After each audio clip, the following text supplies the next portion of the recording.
ನಮಸ್ಕಾರ, ನೀವು ನೋಡ್ತಾ ಇದ್ದೀರಾ ರಿಪಬ್ಲಿಕ್ ಕನ್ನಡ. ನಾನು ಅಶ್ವಥ್. ರಾಜ್ಯ ಕಾಂಗ್ರೆಸ್ನಲ್ಲಿ ಸೆಪ್ಟೆಂಬರ್ ಕ್ರಾಂತಿ ಸಂಚಲನವನ್ನು ಮೂಡಿಸ್ತಾ ಇದೆ.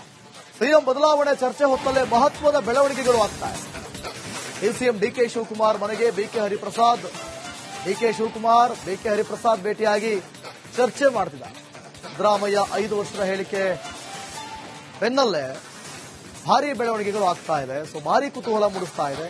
ಡಿಕೆಶಿ ಮತ್ತೆ ಡಿಕೆಎಚ್ ಭೇಟಿ. ಸಿದ್ದರಾಮಯ್ಯ ಹೇಳಿದ್ದಾರೆ 5 ವರ್ಷ ನಾನೇ ಸಿಎಂ ಆಗಿರ್ತೀನಿ ಅಂತ. ಇದರ ಬೆನ್ನಲ್ಲೇ ಇವರ ಭೇಟಿ ಸಾಕಷ್ಟು ಬೆಳವಣಿಗೆಗಳಿಗೆ ಮತ್ತಷ್ಟು ಕುತೂಹಲಗಳಿಗೆ ಸಾಕ್ಷಿಯಾಗೋದಕ್ಕೆ ಈ ಒಂದು ಫೋಟೋ ನೀವು ಗಮನಿಸ್ತಾ ಇದ್ದೀರಾ. ಇಬ್ಬರು ಕೂಡ ಭೇಟಿ ಮಾಡಿರೋದು. ಡಿಕೆ ಶಿವಕುಮಾರ್ ಮನೆಗೆ ಬಿಕೆ ಹರಿಪ್ರಸಾದ್ ದಿಢೀರ್ ಭೇಟಿ ಕೊಟ್ಟಿದ್ಯಾಕೆ? ಆಮೇಲೆ ನಿಮಗೆ ನೆನಪಿರಲಿ, ಇಲ್ಲಿ ಡಿಕೆ ಬಣ ಒಂದು ಕಡೆ ಆದ್ರೆ ಸಿಎಂ ಬಣ ಮತ್ತೊಂದು ಕಡೆ ಇದೆ. ಇದರ ಬೆನ್ನಲ್ಲೇ ಹರಿಪ್ರಸಾದ್ ಯಾವಾಗಲೂ ಕೂಡ ಸಿದ್ದರಾಮಯ್ಯನವರ ವಿರುದ್ಧ ಒಂದಷ್ಟು ಚಾಟಿ ಬೀಸ್ತಾ ಇರ್ತಾರೆ. ಆಗಾಗ ಈಗ ಸೈಲೆಂಟ್ ಆಗಿದ್ದಾರೆ. ಮೊನ್ನೆ ಅಷ್ಟೇ ಕರೆದು ಅವ್ರನ್ನ ಮನವೊಲಿಸುವಂತಹ ಪ್ರಕ್ರಿಯೆಗಳಾಗಿದೆ. ಆದರೆ ಮನಸ್ಸೊಳಗಡೆ ಇರೋದು ಯಾವಾಗ ಆಚೆ ಬರುತ್ತೆ ಹೇಗೆ ಗೊತ್ತಿಲ್ಲ. ಬಟ್ ಇವರಿಬ್ಬರ ಭೇಟಿ ಇದೆಯಲ್ಲ, ಇದು ಅಕ್ಟೋಬರ್ನಲ್ಲಿ ಆಗುವಂತಹ ಸಂಚಲನಕ್ಕೆ ಅಥವಾ ಅಕ್ಟೋಬರ್ನಲ್ಲಿ ಆಗುವಂತಹ ಸಂಚಲನಕ್ಕೆ ಕಾರಣ ಆಗಬಹುದೇ? ಸೆಪ್ಟೆಂಬರ್ ಕ್ರಾಂತಿಗೆ ಈ ಫೋಟೋ ನಾಂದಿ ಹಾಡಬಹುದೇ?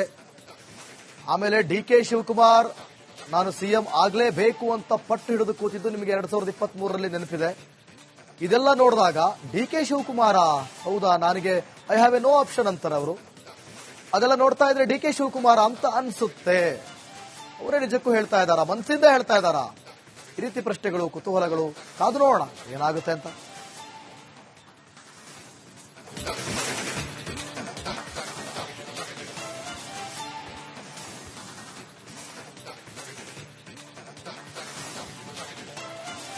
ಈ ಬಗ್ಗೆ ಮತ್ತಷ್ಟು ಮಾಹಿತಿಯನ್ನು ಕೊಡ್ತಾರೆ ನಮ್ಮ ಪ್ರತಿನಿಧಿ ಬಸವರಾಜ್. ಲೈವ್ ನಲ್ಲಿ ಜಾಯ್ನ್ ಆಗ್ತಿದ್ದಾರೆ. ಬಸವರಾಜ್, ಈ ಭೇಟಿ ಸಾಕಷ್ಟು ಕುತೂಹಲ ಮೂಡಿಸ್ತಾ ಇರಬಹುದು. ಈ ಭೇಟಿಯ ಉದ್ದೇಶ ಏನಾಗಿರಬಹುದು ಬಸವರಾಜ್?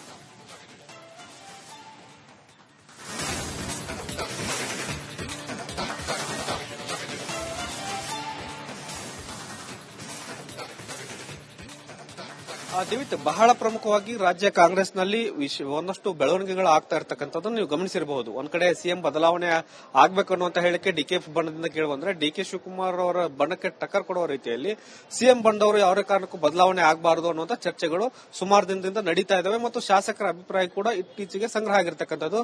ಇದರ ಬೆನ್ನಲ್ಲೇ ಒಂದಷ್ಟು ಹೇಳಿಕೆಗಳನ್ನ ಸಿಎಂ ಅವರೇ ಕೊಟ್ಟಿರ್ತಕ್ಕಂಥದ್ದು. 5 ವರ್ಷ ಯಾವುದೇ ಬದಲಾವಣೆ ಇಲ್ಲ, ನಾನೇ ಸಿಎಂ ಆಗಿರ್ತೇನೆ ಅನ್ನುವಂಥದ್ದು. ಡಿಕೆ ಶಿವಕುಮಾರ್ ಅವರು ಕೂಡ ನಾನು ಅದಕ್ಕೆ ಸಹಮತ ವ್ಯಕ್ತಪಡಿಸ್ತೇನೆ, ಹೈಕಮಾಂಡ್ ಹೇಳಿದ ಹಾಗೆ ಕೇಳ್ತೇನೆ ಅನ್ನುವಂತ ಮಾತನ್ನು ಕೂಡ ಹೇಳ್ತಾ ಇದ್ದಾರೆ. ಹೀಗಾಗಿ ಒಂದಷ್ಟು ಬದಲಾವಣೆಗಳು ನಡೀತಾ ಇದಾವೆ. ಇದರ ಜೊತೆಗೆ ಕೆಪಿಸಿಸಿ ಅಧ್ಯಕ್ಷರ ಬದಲಾವಣೆ ಚರ್ಚೆ ಕೂಡ ಕಾಂಗ್ರೆಸ್ ಪಕ್ಷದಲ್ಲಿ ಬಲವಾಗಿ ಕೇಳಿ ಬರ್ತಾ ಇದೆ. ಇವತ್ತು ರಿಪಬ್ಲಿಕ್ ಕನ್ನಡ ಕೂಡ ಅದನ್ನು ಎಕ್ಸ್ಕ್ಲೂಸಿವ್ ಆಗಿ ವರದಿ ಮಾಡಿತ್ತು, ನೀವು ಗಮನಿಸಿರಬಹುದು. ಇದರ ಜೊತೆಗೆ ಕ್ಯಾಬಿನೆಟ್ ಪುನರ್ರಚನೆ ಆಗಬೇಕು ಅನ್ನುವಂತ ಚರ್ಚೆ ಬಹಳ ಗಂಭೀರವಾಗಿ ನಡೆದಿರತಕ್ಕಂಥದ್ದು. ಅದರಲ್ಲೂ ಪ್ರಮುಖವಾಗಿ ಬಿಕೆ ಹರಿಪ್ರಸಾದ್ ಅವರು ಈ ಬಾರಿ ಕ್ಯಾಬಿನೆಟ್ ಮೀಟಿಂಗ್ ನಲ್ಲಿ ಕ್ಯಾಬಿನೆಟ್ ಸೇರ್ತಾರೆ ಅನ್ನುವಂತ ಚರ್ಚೆ ಬಹಳ ಪ್ರಮುಖವಾಗಿ ಇರತಕ್ಕಂಥದ್ದು. ಆ ಕಾರಣಕ್ಕಾಗಿ ಈ ಹಿಂದೆ ಸಿಎಂ ಡಿಸಿಎಂ ಇಬ್ಬರಿಗೂ ಬೇಡವಾಗಿದ್ದಂತ ಬಿಕೆ ಹರಿಪ್ರಸಾದ್ ಇವರಿಬ್ಬರಿಗೂ ಕೂಡ ಈಗ ಹರಿಪ್ರಸಾದ್ ಅವರು ಬೇಕಾಗಿದ್ದಾರೆ. ಹಾಗಾಗಿ ಹರಿಪ್ರಸಾದ್ ಅವರು ಕೂಡ ಒಂದು ರೀತಿಯಲ್ಲಿ ಇಂಡೈರೆಕ್ಟ್ ಆಗಿ ಅವರು ಕೂಡ ಕ್ಯಾಬಿನೆಟ್ ಸೇರಬೇಕು ಅನ್ನುವಂತ ಒಂದಷ್ಟು ಪ್ರಯತ್ನಗಳು ಇದ್ದೇ ಇದಾವೆ. ಆ ನಿಟ್ಟಿನಲ್ಲಿ ಒಂದಷ್ಟು ಚರ್ಚೆಗಳಾಗಿದ್ದಾವೆ ಅನ್ನುವಂಥದ್ದು ಬಹಳ ಪ್ರಮುಖವಾಗಿ ಈಗಾಗಿ ಕೇಳಿಬರ್ತಿರ್ತಕ್ಕಂಥದ್ದು.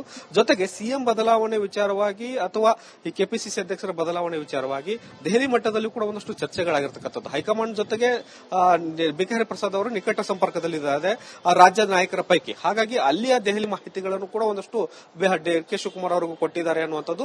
ಇದರ ಜೊತೆಗೆ ಶಾಸಕರ ಅಸಮಾಧಾನ ಏನಿದೆಯಲ್ಲ, ಆ ಅಸಮಾಧಾನ ವಿಚಾರ ಕೂಡ ದೆಹಲಿಯಲ್ಲಿ ಬಹಳ ಗಂಭೀರವಾಗಿ ಚರ್ಚೆ ಆಗ್ತಾ ಇರತಕ್ಕಂಥದ್ದು. ಅದರ ಮಾಹಿತಿಗಳನ್ನು ಕೂಡ ಡಿಕೆ ಶಿವಕುಮಾರ್ ಅವರಿಗೆ ಕೊಟ್ಟಿದ್ದಾರೆ ಅನ್ನುವಂಥದ್ದು. ಇವಾಗ ಡಿಕೆ ಶಿವಕುಮಾರ್ ಅವರನ್ನ ಭೇಟಿ ಮಾಡಿ ಒಂದಷ್ಟು ಮಾಹಿತಿಗಳನ್ನ ಹಂಚಿಕೊಂಡಿದ್ದಾರೆ. ಬಹುಶಃ ಸಿದ್ದರಾಮಯ್ಯ ಅವರನ್ನು ಕೂಡ ಭೇಟಿ ಮಾಡಿ ದೆಹಲಿಯ ಒಂದಷ್ಟು ವರದಿಗಳನ್ನು ಒಪ್ಪಿಸುವಂತ ಸಾಧ್ಯತೆಗಳು ಕೂಡ ಇರೋದ್ರಿಂದ ಬಹಳ ಪ್ರಾಮುಖ್ಯತೆ ಪಡ್ಕೊಳ್ಳುತ್ತೆ ರಾಜ್ಯ ಕಾಂಗ್ರೆಸ್ ಸರ್ಕಾರ ಮತ್ತು ಪಕ್ಷದ ಆಂತರಿಕ ಬೆಳವಣಿಗೆಗಳ ಬಗ್ಗೆ. ಆದ್ರಿಂದ ಈ ಭೇಟಿಯನ್ನು ಅಲ್ಲಿಗಳೆಯುವಂತಿಲ್ಲ. ಇದು ಕಾಟಾಚಾರದ ಭೇಟಿ ಅಂತೂ ಖಂಡಿತವಾಗಿ ಆಗಲ್ಲ. ಅದ್ರ ಹೊರತಾಗಿ ಕೂಡ ರಾಜಕೀಯ ಬೆಳವಣಿಗೆಗಳು ದೆಹಲಿ ಮತ್ತು ರಾಜ್ಯದ ಮಟ್ಟಿಗೆ ಏನಾಗಿದೆ ಅನ್ನೋಂಥದ್ರ ಒಂದು ರೀತಿಯಲ್ಲಿ ಸಂವಹನ ಮಧ್ಯಸ್ಥಿಕೆ ವಹಿಸಿದಂತೆ ಹರಿಪ್ರಸಾದ್ ಅವರ ಪಾತ್ರ ಇಲ್ಲಿ ಕಂಡು ಬರ್ತಾ ಇದೆ. ದಿವಿತ್, ಥ್ಯಾಂಕ್ ಯು ಬಸವರಾಜ್ ನಿಮ್ಮೆಲ್ಲ ಮಾಹಿತಿಗಾಗಿ. ನಮಸ್ಕಾರ, ನೀವು ನೋಡ್ತಾ ಇದ್ದೀರಾ ರಿಪಬ್ಲಿಕ್ ಕನ್ನಡ. ನಾನು ಅಶ್ವಥ್.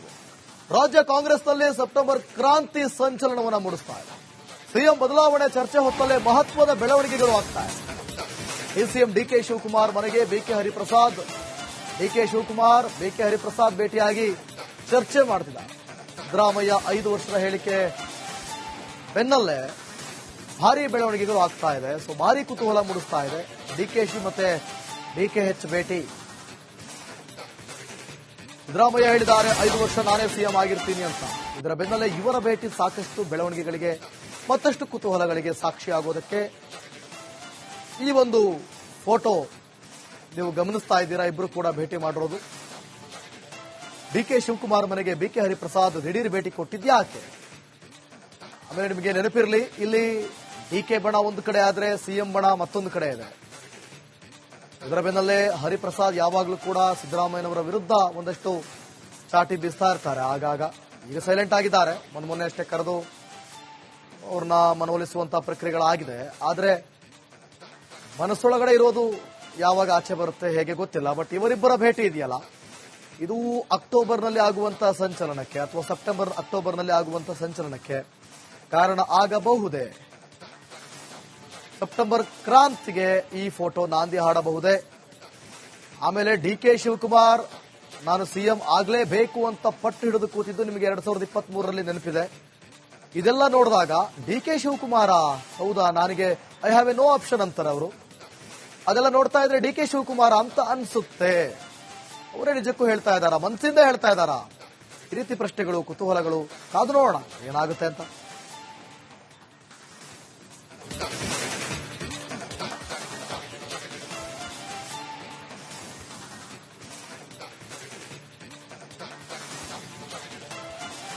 ಈ ಬಗ್ಗೆ ಮತ್ತಷ್ಟು ಮಾಹಿತಿಯನ್ನು ಕೊಡ್ತಾರೆ ನಮ್ಮ ಪ್ರತಿನಿಧಿ ಬಸವರಾಜ್. ಲೈವ್ ನಲ್ಲಿ ಜಾಯ್ನ್ ಆಗ್ತಿದ್ದಾರೆ. ಬಸವರಾಜ್, ಈ ಭೇಟಿ ಸಾಕಷ್ಟು ಕುತೂಹಲ ಮೂಡಿಸ್ತಾ ಇರಬಹುದು.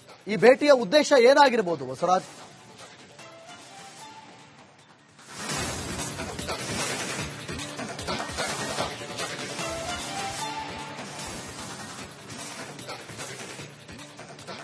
ದಿವಿತ್, ಬಹಳ ಪ್ರಮುಖವಾಗಿ ರಾಜ್ಯ ಕಾಂಗ್ರೆಸ್ನಲ್ಲಿ ಒಂದಷ್ಟು ಬೆಳವಣಿಗೆಗಳು ಆಗ್ತಾ ಇರತಕ್ಕಂಥದ್ದನ್ನು ನೀವು ಗಮನಿಸಿರಬಹುದು. ಒಂದ್ ಕಡೆ ಸಿಎಂ ಬದಲಾವಣೆ ಆಗ್ಬೇಕು ಅನ್ನುವಂತ ಹೇಳಿಕೆ ಡಿಕೆ ಬಣದಿಂದ ಕೇಳಿ ಬಂದ್ರೆ, ಡಿಕೆ ಶಿವಕುಮಾರ್ ಅವರ ಬಣಕ್ಕೆ ಟಕ್ಕರ್ ಕೊಡುವ ರೀತಿಯಲ್ಲಿ ಸಿಎಂ ಬಂದವರು ಯಾವುದೇ ಕಾರಣಕ್ಕೂ ಬದಲಾವಣೆ ಆಗಬಾರದು ಅನ್ನುವಂತ ಚರ್ಚೆಗಳು ಸುಮಾರು ದಿನದಿಂದ ನಡೀತಾ ಇದಾವೆ ಮತ್ತು ಶಾಸಕರ ಅಭಿಪ್ರಾಯ ಕೂಡ ಇತ್ತೀಚೆಗೆ ಸಂಗ್ರಹ ಆಗಿರ್ತಕ್ಕಂಥದ್ದು. ಇದರ ಬೆನ್ನಲ್ಲೇ ಒಂದಷ್ಟು ಹೇಳಿಕೆಗಳನ್ನ ಸಿಎಂ ಅವರೇ ಕೊಟ್ಟಿರ್ತಕ್ಕಂಥದ್ದು. 5 ವರ್ಷ ಯಾವುದೇ ಬದಲಾವಣೆ ಇಲ್ಲ, ನಾನೇ ಸಿಎಂ ಆಗಿರ್ತೇನೆ ಅನ್ನುವಂಥದ್ದು.